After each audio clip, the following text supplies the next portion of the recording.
அது ஒரு பழைய பாழடைஞ்சு போன விரிச்சோடின பங்களா. ஏதோ ஒரு தெரியாத பயத்தை தன்னோட மூச்சால கைது செய்யப்பட்டு வச்சிருந்தது. அந்த பங்களாக்குள்ள ஒரு இருட்டறை இருந்தது. அப்புறம் அந்த அறையில வியூன் ஒரு விசித்திரமான கருப்பு மெஷின்ல கனமான ஏதோ வேலையை செஞ்சுட்டு இருந்தான். அவனுடைய உடைகள் எல்லாம் அழுக்காயிடுச்சு, தலைலாம் களைஞ்சு போய், அப்புறம் அவனை சுத்தி நாலாப்புறமும் தூசி படிஞ்ச பழங்கால புத்தக குவியல்கள் பரவி கிடந்தது. காற்றுல ஈரப்பதம், அப்புறம் ஏதோ தெரியாத பயமும் கலந்திருந்தது.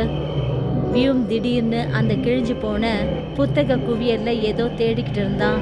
கொஞ்ச நேரத்துக்கு அப்புறம் அவனோட கையில ஏதோ பழைய பயங்கரமான புத்தகம் பட்டுச்சு.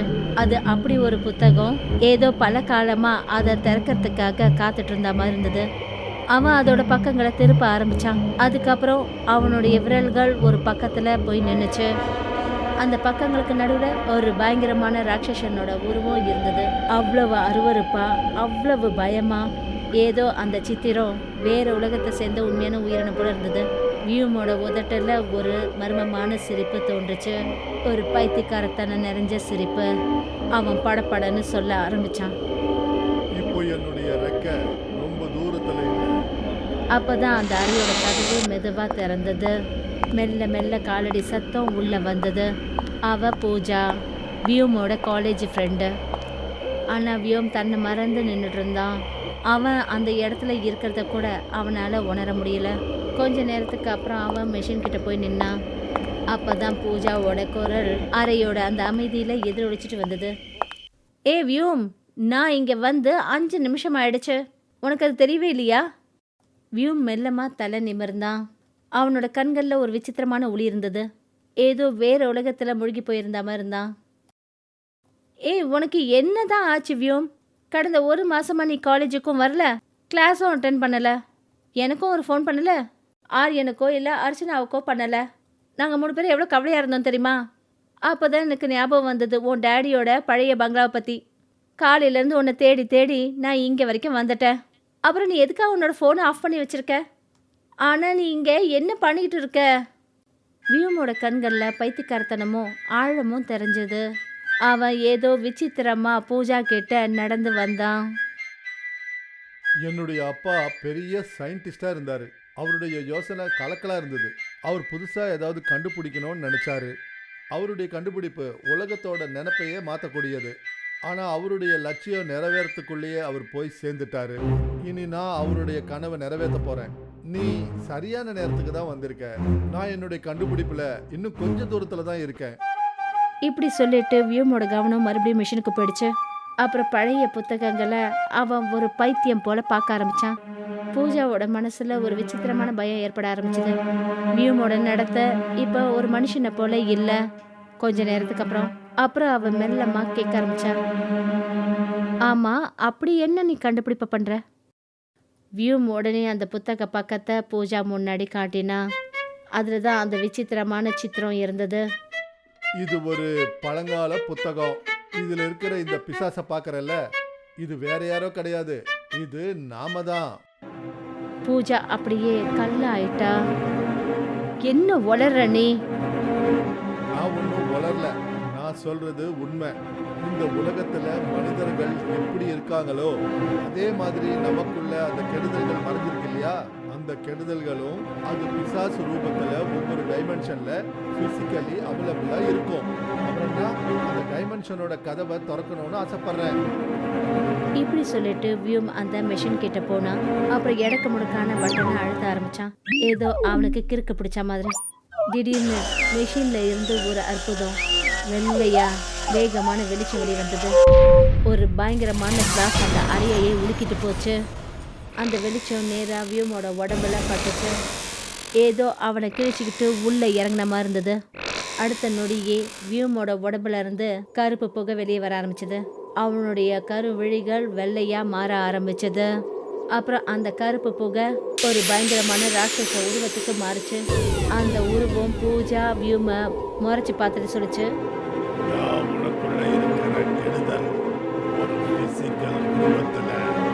வியூம் கிறுக்கு பிடிச்ச மாதிரி சிரிக்க ஆரம்பிச்சான். அவனுடைய அந்த சிரிப்பு அந்த அரை முழுக்க எதிரொலிச்சது.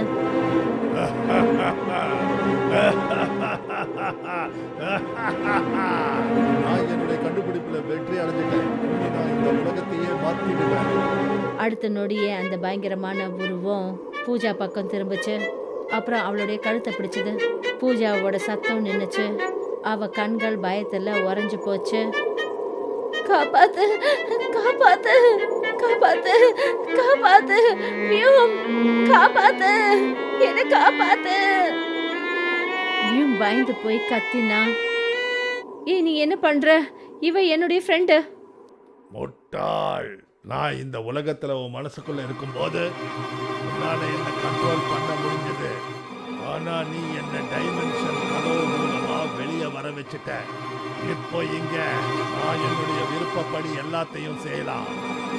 அதுக்கப்புறம் அடுத்த நிமிஷமே அதோட நீளமான பயங்கரமான பற்கள் பூஜாவோட கழுத்தை கடிச்சது.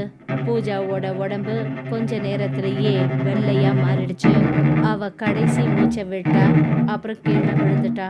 வியூமோட கண்கள் அதிர்ச்சியில நின்று போச்சு. அவனோட ஆத்மாவே உடைஞ்சு போன மாதிரி ஆயிடுச்சு. இந்த காரியம் பண்ணிட்டேன். அப்புறம் அவன் அதே இடத்துல மயங்கி கீழே விழுந்தான். அந்த அறையில பூஜாவோட ரத்தம், மெஷினோட புகை, ஒரு புதுசா பிறந்த ராட்சசனோட இருப்புல நிறைஞ்சிருந்தது. மறுநாள் காலையில நாலாபுறமும் ஒரு விசித்திரமான அடர்ந்த இருள் சூழ்ந்திருந்தது. ஏதோ இரவு இன்னும் போகாத மாதிரி இருந்தது. அர்ச்சனா தன்னுடைய ஹாஸ்டல் ரூம்ல பயங்கரமான டென்ஷன்ல உட்கார்ந்திருந்தா. அவ ராத்திரி முழுக்க பூஜாவுக்காக காத்துக்கிட்டு இருந்தா. ஆனா பூஜா திரும்பி வரவே இல்லை. ராத்திரி முழுக்க அந்த அமைதி அவ மனசுல ஏதோ ஒரு தெரியாத பயத்தை உருவாக்கிடுச்சு. அவ போனை எடுத்தா. அப்புறம் வியூமுக்கு கால் பண்ணா. நம்பர் ஸ்விட்ச் ஆஃப். அப்புறம் பூஜாவுக்கு கால் பண்ணா. அவளோட நம்பரும் ஸ்விட்ச் ஆஃப். அவ கைகள்லாம் நடுங்க ஆரம்பிச்சது. ரொம்ப சோர்ந்து போய் அவ ஆரியனுக்கு கால் பண்ணா. ஆரியன், நேற்று ராத்திரி பூஜா வியூமோட பழைய பங்களாவுக்கு போயிருந்தா. அவ சில மணி நேரத்துல திரும்பி வந்திருக்கணும். ஆனா ராத்திரி ஆயிடுச்சு. அவ திரும்பி வரவே இல்லை. ஃபோனோட இன்னொரு பக்கத்துல ஆரியனுக்கு ஷாக்கா இருந்தது. நான் உன்னுடைய ஹாஸ்டலுக்கு பைக் எடுத்துக்கிட்டு வரேன். நீ வெளியவே இரு. அர்ச்சனா டென்ஷன்ல ஹாஸ்டலுக்கு வெளியே நின்றுட்டு இருந்தா. ஒரு தெரியாத பயம் கால்களுக்கு அடியில நடுக்கத்தை கொடுத்துட்டு இருந்தது. கொஞ்ச நேரத்துக்கு அப்புறம் ஆரியன் பைக் எடுத்துட்டு வந்தான்.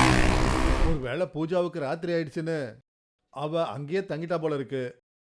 ஆ, முதல்ல நானும் அந்த மாதிரி தான் நினைச்சேன். ஆனா இப்போ என்னன்னு தெரியல, என்னோட மனசுக்கு ஒரு தெரியாத பயம் உறுத்திக்கிட்டே இருக்கு. ஆரியன் அமைதியா இருந்தான். ஏன்னா அதே பயம் அவனோட மனசுலயும் இருந்தது. அர்ச்சனா பின்னாடி உக்காந்தா. அப்புறம் பைக் அந்த ரோட்ல வேகமா ஓடிச்சு.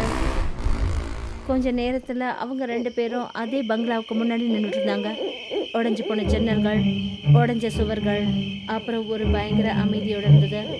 ஏதோ ரொம்ப காலமா உயிருள்ள ஆத்மா இதை தொடாதது போல இருந்தது. ரெண்டு பேரும் உள்ள போன போது ஒரு கெட்டு போன துர்நாற்றம் அவங்க மூக்குல வேகமா நுழைஞ்சது. ஏதோ காற்றுல இறந்து போன சரீரத்தோட நாட்டம் கலந்த மாதிரி இருந்தது. நாலாபுறமும் பெரிய பெரிய சிலந்தி வலைகள் தொங்கிக்கிட்டு இருந்தது. ஒவ்வொரு மூலையில இருந்தும் தெரியாத ஏதோ ஒரு பார்வை அவங்கள பாக்குற மாதிரி இருந்தது. அந்த பங்களால அப்படி ஒரு அமைதி இருந்தது. அவங்களுடைய மூச்சு காத்து கூட எதிரி ஒழிச்சிட்டு இருந்தது.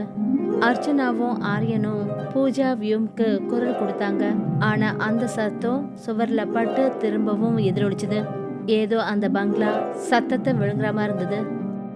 கொஞ்ச நேரத்துல அவங்க அந்த அறைக்குள்ள போனாங்க.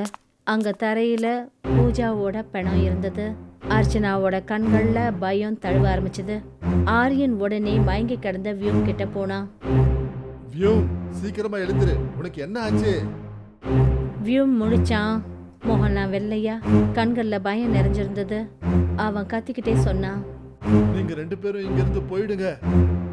உனக்கு என்ன பைத்தியமா? நீ தான் பூஜாவை கொண்டு இருப்ப. நீ முழுசா பைத்தியமா மாறிட்ட. அந்த நொடியே அந்த அறையோட இருட்டுல எழுதிட்டு இருக்கிற ரெண்டு கண்கள் மின்னுச்சு. செவந்து போய் பசியோட அப்புறம் ராட்சசரும். அர்ச்சனா பயந்து போய் சொன்னா, ஆரியன், இது யாரு?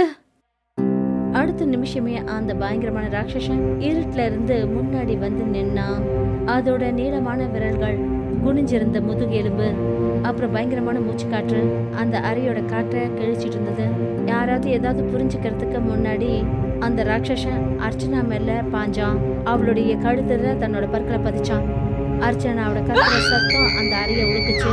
அப்புறம் சில செகண்ட்ல அவளோட உடம்பு லேஸ் ஆயிடுச்சு. ரத்தம் உறிஞ்சப்பட்டது. ஆரியன் கத்த ஆரம்பிச்சான். ஆமா, இது யாரு?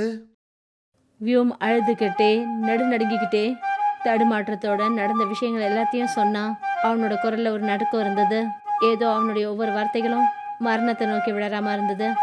எல்லாத்தையும் கேட்டதுக்கு அப்புறம் ஆரியன் மெல்லமா ஏதோ பேச ஆரம்பிச்சான். நான் உங்ககிட்ட சொன்னேன், உன்னுடைய ஸ்ட்ரேஞ்சர் திங் ரிசர்ச் எல்லாரையும் அழிச்சிட போகுதுன்னு. இதனுடைய டைமென்ஷன்ல நாம இப்போ இதை எப்படி திருப்பி அனுப்புறது? இதை கேட்டதும் வியூமோட கண்கள்ல ஒரு நொடி ஒரு ஒளிர் வந்தது. அவன் மெஷினை நோக்கி ஓடினா. திணறின மூச்சோட பட்டனை அழுத்த ஆரம்பிச்சான். திடீர்னு அந்த மெஷின்ல இருந்து பயங்கரமான ஒரு பிரகாசம் ஏற்பட்டுச்சு. அப்புறம் ராட்சசனோட கண்கள்ல கோவத்தோட ஜுவாலைகள் திரும்பிச்சு. நான் திரும்பி போக மாட்டேன். அவன் ஆரியன் வியூ மேல பாஞ்சி குதிச்சான். அதோட பிடி அந்த அளவுக்கு உறுதியா இருந்தது. 2 பேரோட எலும்புகள் முறிய ஆரம்பிச்சது. அவங்களுடைய கதற சத்தம் பங்களாக்களை எதிரொலிக்க ஆரம்பிச்சது. அப்புறம் அடுத்த நொடியே 2 பேரும் உயிரை விட்டுட்டாங்க. ராட்சசன் அந்த ஒளியில போய் அடங்கிட்டான். அப்புறம் மிஷின்ல ஒரு பயங்கரமான பிளாஸ்ட் ஏற்பட்டுச்சு. மொத்த அறையும் நொறுங்குச்சு. அப்புறம் நாலாபுறமும் அமைதி மட்டுமே இருந்தது. எந்த சத்தமும் இல்லை, எந்த மூச்சு காத்தும் இல்லை. வெறும் மரணத்தோட வாடை. கதவுகள் தானாவே மூடப்பட்டுச்சு. சுவர்கள் எல்லா சத்தத்தையும் விழுந்துடுச்சு.